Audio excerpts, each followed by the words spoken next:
Welcome into 5 Wide Fantasy. Today's video, must start and sit wide receivers. We're looking at every single matchup for week 16 of the fantasy season, helping you get to that fantasy championship. Hopefully, we're going to see you this time next week for yet another video for one of the biggest weeks of the season.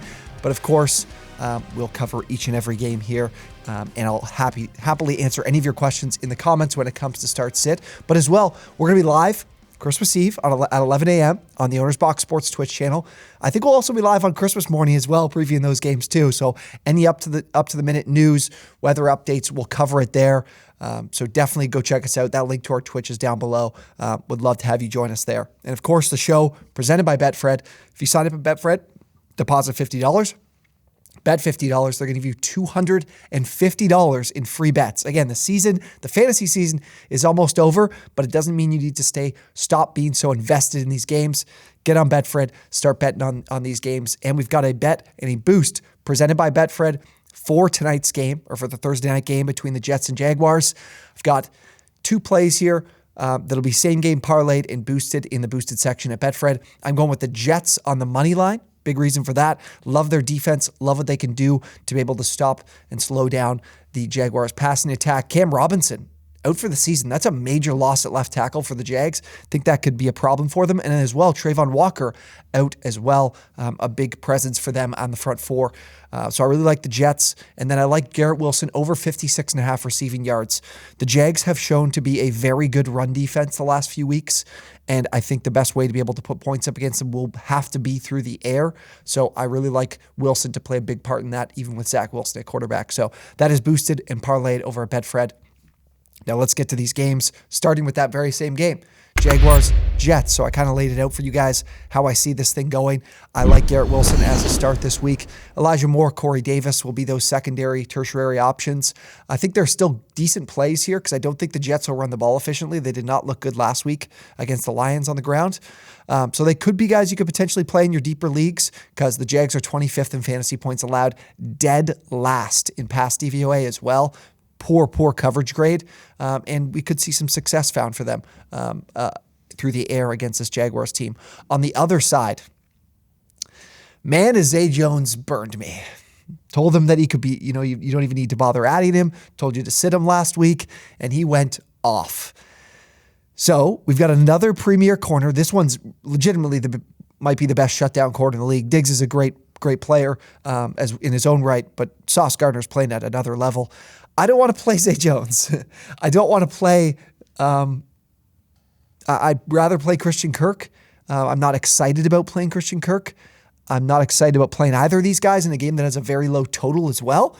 But some of you guys could just say, fuck you, Tyler, you're an idiot. I'm playing Zay Jones. He's helped me get here. And I couldn't really blame you for that. But that is how I feel about Zay Jones and Christian Kirk this week. Next game, Saints-Browns. Holy crap, this game is ugly. Weather doesn't look good either. The total is, I think, the lowest on the season. Maybe there was a Browns game earlier in the year that was lower, but 31.5 points are not expected in this game. I would definitely lean against Chris Olave. He's got a hamstring injury. He didn't practice as of Wednesday when I'm recording. That's a concern. I don't have a lot of faith in the Saints passing attack. I know Raheem Shaheed, if you picked him up, he's hit some explosive plays. I can't rely on that, and especially in this weather and in this low total. So I would lean against playing Chris Olave if he's available on Saturday. And then on the Browns side, I think they'll struggle to run the ball a little bit here.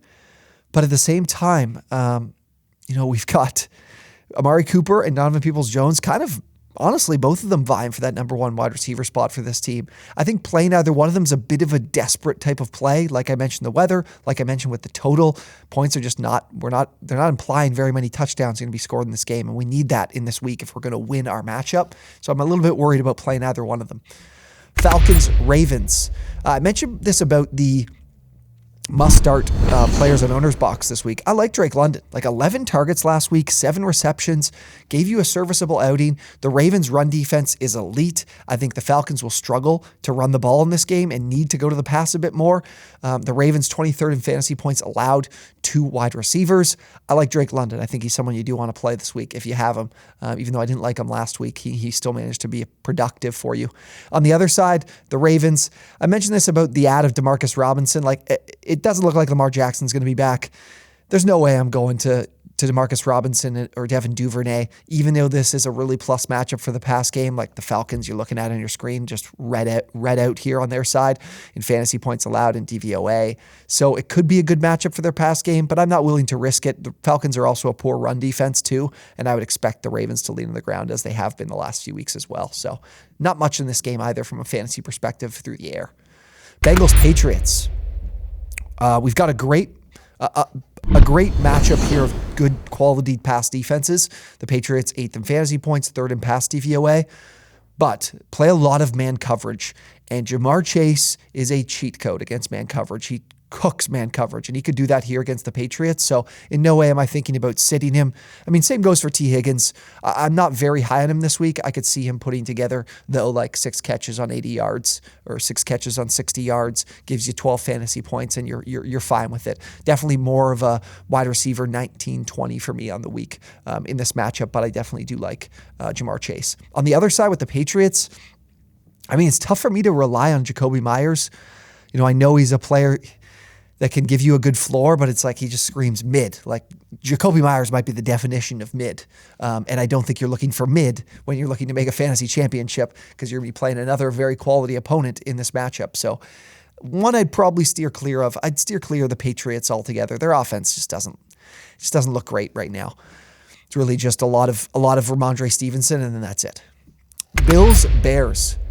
Man, Justin Fields has been an absolute machine from a fantasy perspective, but it doesn't mean you're getting much from their pass catchers. You know, Cole Kmet banged up, Chase Claypool banged up, Darnell Mooney out for the year. For me, I'm not relying on anyone here. Like the Bills are 24th in fantasy points allowed to wide receivers, but I can't see me trotting any of these guys for the Bears out there on the field. I could play someone in a DFS matchup that could maybe hit a big play for me, but I can't rely on it here in a season-long fantasy format. On the Bills side, kind of love everyone in this matchup. The Bears defense has not been good this year, 30th in pass DVOA on the season. Really poor coverage grade from PFF as well, and not much of a pass rush. I like Gabe Davis. I think Gabe Davis is going to have a great week for you. He's the type of player that I would definitely play because he can give me a couple touchdowns, be really explosive. He hasn't had that a couple weeks in a row now, but the Bears will definitely pay focus to Stephon Diggs in this matchup, and that could give opportunity for Gabe Davis. And the Bears are just never dead. Like their offense is cooking. It has been for the last month and a half or so. So I do expect the Bears to be able to put up some points in this matchup, and the Bills and Josh Allen will need to hold serve as well. So I expect this to be a pretty high-scoring game too. Giants, Vikings. This one for me is pretty simple. Like I expect the Vikings to find a lot of success on the ground against the Giants, as a lot of teams have. I'm very high on Dalvin Cook this week. And much like last week, I'm down on, Adam Thielen, who managed to save his week with a late game touchdown. I'm down on him. I'm not taking KJ Osborne's week from last week and trotting him out there for this ever important week. I don't think I can rely on him because technically, like Osborne is like the 4th option in this offense if you think about TJ Hawkinson as well. So it's really just Justin Jefferson for me with the Giants defense that just is so bad against the run. I think the Vikings will handle this game pretty easily. On the other side, though, the Giants, I don't expect them to run the ball very well here. So I would love to play Darius Slayton in one of my deeper leagues. And then I mentioned Daniel Bellinger as a sneaky tight end play. He was second on the team in routes run last week. He didn't put up much of a fantasy performance at all. He would just completely busted. But it's interesting to note those numbers, and the Giants will struggle to run the ball. And the Vikings are 29th in fantasy points allowed and 27th in rush DVOA or in pass DVOA. So this could be intriguing for those of you in some deeper leagues. And Slayton could be a pretty solid play this week for sure. Lions, Panthers. One here where I do expect teams to have some success through the air. The Panthers are going against the Lions run defense that has been really good lately. So I do expect Sam Darnold to be leaned on in this game, and as a result, DJ Moore to be a valuable start for you in fantasy. The Lions 31st in fantasy points allowed, 22nd in pass DVOA, a coverage grade from PFF below 50, not good. So Sam Darnold could find some success. I'm starting him in some of my DFS lineups this week too. So DJ Moore is a good play for you, I think, for sure. On the Lions side, not much to be scared of. The Panthers are like a very mediocre to below average defense, 20th in fantasy points allowed, 21st in pass DVOA as well. So I expect the Lions to have some success offensively through the air in this game. Look for, a play in Amon-Ra St. Brown If you're in a deeper league, I could see a reason to play DJ Chark. But man, Jameson Williams is coming around. That speed that he had in college at Alabama and at Ohio State, it looks like it hasn't changed, because there was a play that Goff missed him on, underthrew him, that he just completely torched the defense and has that breakaway speed that not few players in this league have. So I'm not saying to play Jameson Williams, but I am saying that Williams looks really good and could start demanding some more opportunity and volume in this offense, and that'll impact DJ Chark. So that's my biggest concern there, and why I probably wouldn't lean on Chark here this week. Chiefs, Seahawks. The Chiefs, 9.5-point favorites in this game. The Seahawks are third in fantasy points allowed to wide receivers. I feel like I've been talking too much about not playing Juju Smith-Schuster. I'm gonna steer clear of that here. I do think Juju's a decent start as a wide receiver 3-4 type of option. But I mean, the Seahawks have been good against fantasy wide receivers because they've been so bad against the run this year. So I expect the Chiefs to have success there. It's just always, to me, higher upside options in these types of matchups where, much like the Texans last week, which didn't come to fruition, teams don't look to run the ball or throw the ball much on this team, especially lately, because the Seahawks have really been struggling. So teams have had some leads on them and not really needed to lean on the pass attack in that matchup. Then on the Seahawks side, I really do like DK Metcalf. No reason to sit him this week. Without Tyler Lockett, the Chiefs 27th in fantasy points allowed, 25th in pass DVOA. I expect the Seahawks to have to lean through the air quite a bit here on the road as 9.5-point underdogs over at BetFred. So definitely like Metcalf there. On the Marquise Goodwin side, who you added, definitely a good, in terms of an addition from the waiver wire, plug-and-play type of guy, because he will take over Lockett's role. They're very similar in that they were splitting slot and outside snaps. Like when the one was outside, the other was in the slot, pretty close to 50-50. So I don't think Goodwin will have a problem assuming Lockett's role. So I do think he could be a decent play for you, but definitely more of a deep league play, or if you have some guys that are in really bad matchups, then Goodwin's in a decent game script here to be productive. Texans, Titans. I haven't looked back at this spread, but it could be as low as Browns Saints now. And now that we're looking at Malik Willis likely at QB for the Titans, and the Texans, offensively weren't able to do much in this previous matchup from weeks ago. I remember I bet the over in that game, and it just had not a chance in hell. So fantasy-wise, from the pass catchers, there's not anyone I'm looking for. I know we've had Okonkwo be pretty good the last few weeks. Looks like Treylon Burks will be back. I can't go to Okonkwo. I would be happy to go to Okonkwo if Ryan Tannehill's a QB, even if Burks is back. But with Malik Willis, they're going to throw the ball maybe a dozen times in this game. It'll be all Derrick Henry. So pass catchers across the board, that's Texans included. I am steering clear. Just because I don't expect a lot of plays in this game. There's a potential of Brandon Cooks return too. And I saw Chris Moore was on the injury report, so I'm steering clear from pass catchers in this game. That is for sure. Commanders, 49ers. I think all three of the Commanders receivers are playable in this game. Samuel has been getting force-fed the ball. I think he had maybe 4 or 5 design rushes that did absolutely nothing last week against the Giants. I don't expect those to be successful against a disciplined 49ers defense, but it's interesting to see how much they're trying to get him the ball. We could see Jahan Dotson break out in this late season portion here as a rookie. He's had 2 excellent weeks. The Commanders will struggle to run the ball. The 49ers are still a good pass defense, top 5 in pass DVOA, and second best coverage grade, 89.9. But the thing is, their run defense is even better. They're the best run defense in the NFL. The Commanders, in my mind, Antonio Gibson and Brian Robinson are not very talented players for me to create and break tackles on their own. I expect Heineke to be leaned on here, and that benefits Terry McLaurin for sure and makes Jahan Dotson definitely a really interesting play for you too. On the 49ers side, pretty similar. The Commanders are a really good run defense, really good run front.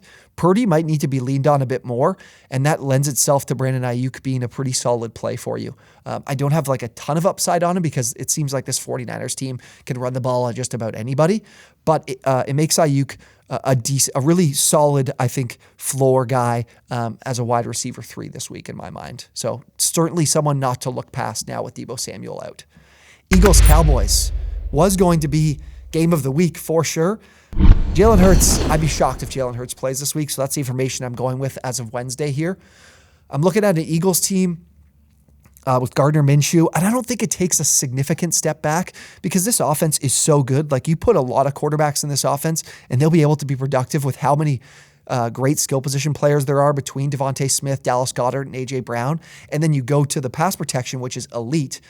So I think Gardner Minshew can still, throw a couple passing touchdowns, maybe put up 250 through the air, probably more like 220-ish through the air because they can run the ball on the Cowboys. But the Cowboys are 26th in fantasy points allowed to wide receivers. I think A.J. Brown as the number one option is still someone you want to play. I always get worried about Smith, but he's such a good player. He's such a skilled route runner and so crafty and so fast that I don't want to go away from him after he's been really solid the last few weeks. And we've seen the Eagles really pick up their passing volume, and I don't think that'll change that much with Minshew. This is what this team has done from Howie Roseman in terms of great work as the GM of like setting this team up with depth. And Gardner Minshew is as capable as a backup as they come. So don't be too concerned. Especially with now the Eagles are underdogs, so could be more of a passing game script too. Cowboys side of things, very good defense we're going up against. The defense isn't getting worse with Jalen Hurts out. Still a very good unit. CeeDee Lamb is about the only guy I want to play here. I don't want to go to Michael Gallup, who just hasn't given me much, and we had Noah Brown get a touchdown. It's really like Dalton Schultz from the tight end spot and CeeDee Lamb. Otherwise, I would be biting my nails, a little bit worried and concerned about what I can get from Michael Gallup when there's probably some better options that I've talked about that I like better, like a Brandon Ayuk I definitely like better here, or even a Jahan Dotson I definitely like better too. Raiders Steelers, man, Christmas night I gotta watch this game. Why did we get more? Why do we not get flexes on Christmas Day and Christmas Eve? Of all times to flex, we're looking at the worst Christmas slate I could possibly draw up, and then we have this on Christmas Eve night. I'm probably going to watch the Hawaii Bowl in college football instead of this, even though the Hawaii Bowl isn't a good game. But we get Kenny Pickett back for the Steelers, so that does elevate the passing game a little bit, and the Raiders are 31st in pass DVOA. It makes Deontay Johnson like yes, he could have 9 receptions for 80 yards, and I'm laughing in a PPR league. So in that case, you could play him, and maybe these teams lean on the pass a fair bit. The Raiders haven't really been doing that, so it's tough to say that. But Pickett or Johnson's the floor guy. Pickens is the upside guy. So I'm just concerned about playing either one. Drop some comments down below. Happy to kind of compare them. Johnson I've had on a few teams, and last week was good, was solid for me. I'll take that from him, and he could very well just put that back up. But I found with Pickett, the numbers aren't quite as good. So definitely something to keep an eye on. Pickens could explode. Who really knows, man? The Steelers could find success on the ground too. Raiders side, Davante Adams, I'm sure if you have Davante Adams, your season's probably over. Can't deal with what he did last week. So it makes it a little bit difficult. So if you have him, you're going to play him. And then otherwise, I'm not considering Hunter Renfrow. He was behind Mac Hollins and Darren Waller in routes run. So he doesn't get much consideration for me. He hasn't been getting much consideration in the last 8 to 10 weeks with his injury. So not much else to go on with them. Christmas Day. Let's do it, guys. At least we can watch Packers-Dolphins. Now that the Packers won, people think the Packers can make the playoffs. This game provides some intrigue, at least. I'll say that. And Aaron Rodgers, I think, can have a good day. The Dolphins, 26th in pass DVOA, a 53.8 coverage grade, have been good in fantasy points allowed, which is surprising. But we've got a Packers team here I think will lean more on the pass because I really like the Dolphins' run front, and I think a lot of people know how good their front is. The question is, man, I don't know if anyone knows this or has noticed this, but Romeo Doubs had 5 targets, 5 receptions for 55 yards on 10 routes. He ran only 10 routes. That's a problem for Christian Watson, and definitely seeing Lazard running as many routes as he did. It makes things murky. Christian Watson, though, in my mind, we see late game there on Monday night of games over, and Rodgers is still trying to throw a touchdown, and who's he throwing it to? Christian Watson. Like Watson is that boom guy that you can go to in a matchup if you see yourself as a dog in, because that Christian Watson can score 2 touchdowns. We've seen it in the last 8 weeks, right? But Dubs definitely has me questioning where Watson's floor is at. Like, I think his floor could be worse than what it was this past week. Obviously, it wasn't good. He gave you like 8 fantasy points. But man, if Dubs runs 30 routes instead of 10, like Watson was running, like what is Dubs' line?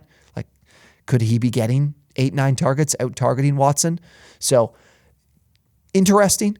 And in this really important week, you know, if there are options I've talked about that I think could also have big weeks, I'd go with them.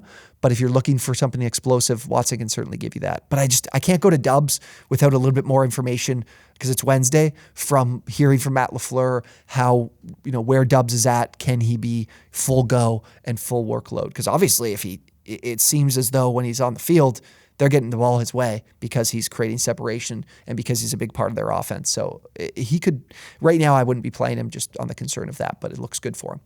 Broncos Rams. Man, wasn't this game awesome in week 1? Looking forward to this game. Now, just unplayable assets all over the place. The Rams, we don't even need to talk about. There's nobody on the Rams in fantasy I'm willing to play against the Broncos defense to just double down on that. There's no chance. On the Broncos side, it looks like Cortland Sutton's going to be back. And man, that's a problem. It's a decent matchup. Like, I don't think the Rams have a good pass defense. We saw Rodgers look good against the Rams through the air. And I think the Broncos will struggle to run the ball, because I do respect the Rams' run defense. I think it is solid, even with Donald out. So I would not play Sutton. I would think Judy's still a good, like a decent option. Definitely more on the front end wide receiver 3, mid end wide receiver. He's probably like my wide receiver 30-ish on the week. I got to go back and look at my rankings. But I would go more towards some of these other options, because this game is just going to be so ugly. I don't know what the total is. It's definitely in the 30s. So that doesn't give you a lot of upside, or implied upside. Because you always got to look, like the betting markets can give you a lot of information as on the side of like, okay, how many points am I going to get in this game? How many scoring opportunities are there really going to be? So they're not always right, but more often than not, Vegas has these things pretty well down. Bucks Cardinals, closing out Christmas night. I'll probably just watch the NBA slate, honestly, by this point. I won't be watching this game. Unless I bet on it, then maybe I'll be watching it. Bucks side of things, you know, we saw better effort from Mike Evans last week. That was encouraging.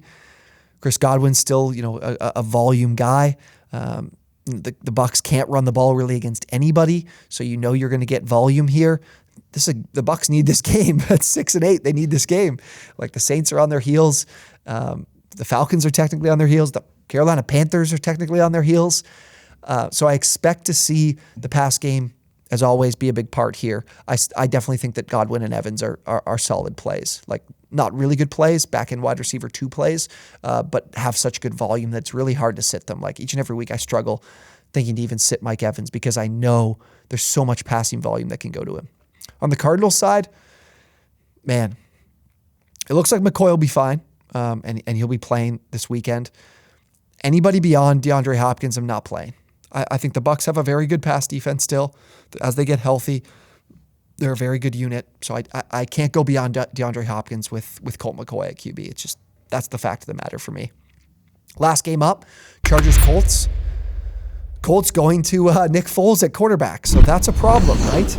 The Chargers have vastly improved the last 2 to 3 weeks defensively, especially against the pass. They look very good, very, very good. I am fired up as a Chargers fan. So the scheme looks really good in terms of slowing opposing passing offenses down. Nick Foles at QB brings us a whole nother like nuance to this. And making a prediction on what kind of play we're getting from Nick Foles and who he's going to rely on in the semifinal week is something I don't think I can do. Like, I'm sorry, Michael Pittman. I want to start you. I love your talent, but this is just not, I'm not willing to find out the answer to this question right now. So I would lean towards sitting my Colts receivers, and I would expect to see the Colts look to run the ball here against the Chargers defense that struggled against the run all season long. That is kind of my synopsis on the Colts side of things. On the Chargers side of things, they can't run the ball against anybody. So Mike Williams and Keenan Allen, I mean, they make a ton of plays and just have been fantastic for this offense since returning. Can't see you sitting them. Passing volume is too high. They're a better offense than the Bucs are, so it's an even better group here we have with these two. So definitely look to start those two guys against this Colts defense. I think it's still a good opportunity for both of them. All right, that's each and every matchup for Week 16. Hopefully you guys are winning this matchup this weekend, and I will see you next week as we preview the final week of the fantasy season. Again, if you guys are looking for up-to-the-minute info, updates, advice, join us on Twitch, 11 a.m. on the OwnersBox Sports Twitch account. That link is down below in the description. And of course, our partners over at BetFred, we can't thank them enough. If you go sign up, bet $50, you're going to get $250 in free bets. Love that sign-up bonus there over at BetFred. That link as well down below in the description. Thank you guys so much for hanging out, and we'll see you on the next one.